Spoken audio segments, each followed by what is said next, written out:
अब मैं सिद्दीकी साहब का रुख कर रहा हूं। सिद्दीकी साहब, आप कुछ कहना चाह रहे थे बीच में सर। देखिए सर, ऐसा है। अजीत सर हमारे बहुत सीनियर हैं, मैंने बहुत कुछ सीखा हम्म। उनसे। अशोक जी, आऊंगा बहुत आपके अच्छी पास। बात उन्होंने, जी जी, बहुत अच्छी बात कही सर। देखिए होता क्या, यहाँ बात जो चल रही मदरसे वाली और बार बार डिबेट दूसरे रुख पे चली जाती है। मैंने हमेशा कहा हम्म।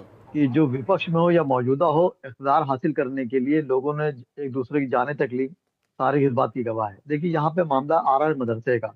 क्योंकि मुस्लिम स्कॉलर हो तो मुझे मौका दिया जाए कि मैं अपनी बात कह सकूं। खैर, आपने मौका दोबारा दिया, शुक्रिया आपका। लेकिन सर होता क्या, अभी पहलगाम का मामला आपने देखा।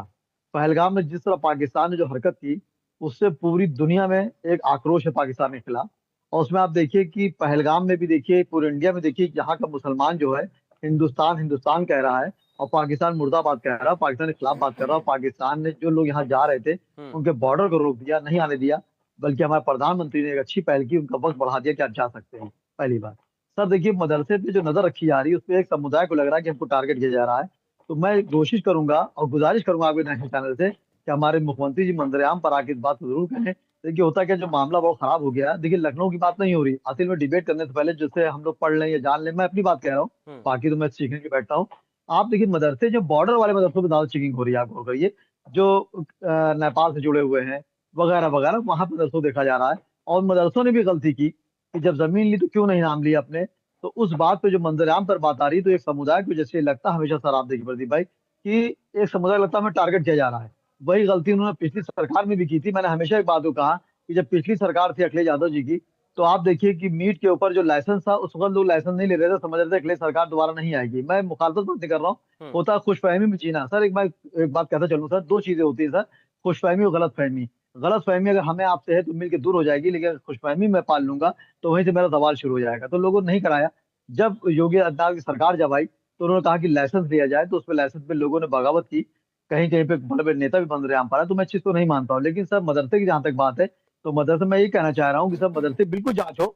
हमेशा देखिए, मुल्क के खिलाफ जो भी रणनीति अपनाएगा, चाहे किसी समुदाय का हो, किसी पार्टी का हो, हम्म। उसे किसी कीमत पर बख्शा नहीं जाएगा। हम्म। लेकिन मदरसे की जांच जो हो रही, मेरी गुजारिश रहेगी मुख्यमंत्री से, बिल्कुल जांच करिए, अवैध करिए। उनके कागजात को चेक करिए कि आखिर आपने जमीन ली तो कैसे ले ली, किस जी। नाम से ली, आपने वकूफ में दर्ज कराई कि नहीं कराई। लेकिन निष्पक्ष जांच की जाए। और कम से कम जो मासूम बच्चे, अभी मेरे बीजेपी प्रवक्ता बहुत अच्छी बात कर रहे थे हम्म। कि वहां छोटे बच्चे पढ़ते हैं। तो ये नई बात नहीं है। आप जो भी कॉलेजेस जाएंगे, छोटे मदरसे जाएंगे जी। या किसी समुदाय के आप मदरसे जाएंगे, तो वहाँ बच्चे 4 साल, 3 साल, 5 साल में ही दाखिला लेते हैं। जी। और सरकारी तौर से 18 साल में ही बालिग होते हैं। तो ठीक मेरी है। ये गुजारिश है, समुदाय को जिस तरह लगता है कि हमें टारगेट किया जा रहा है, हम्म। वो चीज ना होनी चाहिए। हम्म। और जाहिर सी आप जांच करिए, आपके साथ पूरा मुल्क है, मैं भी आपके साथ हूँ। हम्म। लेकिन मदरसे जो वाकई अवैध बने हैं, ठीक उनके है। ऊपर सख्त कार्रवाई की जाए। लेकिन उनके बच्चे जो पढ़ रहे हैं, उन पर सख्त बात नहीं की जाए। और हमें एक आखिरी बार और, कि मेरे मुल्क के वजीर आजम से और नरेंद्र मोदी जी से भी और यहाँ के वजीर आला योगी आदित्यनाथ जी से भी गुजारिश रहेगी, आप बिल्कुल एक्शन लिए, हम आपके साथ हैं। लेकिन निष्पक्ष जांच हो और जो दोषी पाया जाए, जो मदरसे दोषी पाए जाए, उन पे ही कार्रवाई हो, बाकी ना हो। आप देखिए नदवा और देवबंद आपकी हमेशा तारीफ करता है, वो हम्म। मानक पर खड़े उतरे, आज तक कोई ऐसा मदरसा नहीं तोड़ा गया। हम्म। लेकिन मेरी यही गुजारिश रहती है हमेशा कि हम्म। आप इस तरह काम क्यों करते हैं, कि आप ठीक है। मुसलमानों को दिक्कत का सामना करना ठीक पड़ता है, है। मेरी साध्वी जी हमेशा जी। कितना इत्तेफाक रख रहे हैं शोएब जी की बात से। वो कह रहे हैं कि कार्रवाई करिए, हम साथ हैं, बट पारदर्शी तरीके से कार्रवाई होनी चाहिए। बहुत सुंदर उन्होंने विचार रखे और ये यहाँ से ये बात स्पष्ट हो जाती है, जैसे कि विपक्षी हमारे जो नेता हैं वो बार बार कहते हैं जात पात धर्म अधर्म हिंदू मुसलमान।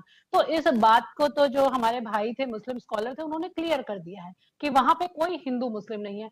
ये सभी को समझने की बात है। बहुत अच्छे उन्होंने विचार रखे और बिल्कुल स्पष्ट रखे। हम्म। मैं 100% उनसे सहमत हूँ। यहाँ ये समझने वाली है देखिए बात, जो भारत नेपाल सीमा जो है वो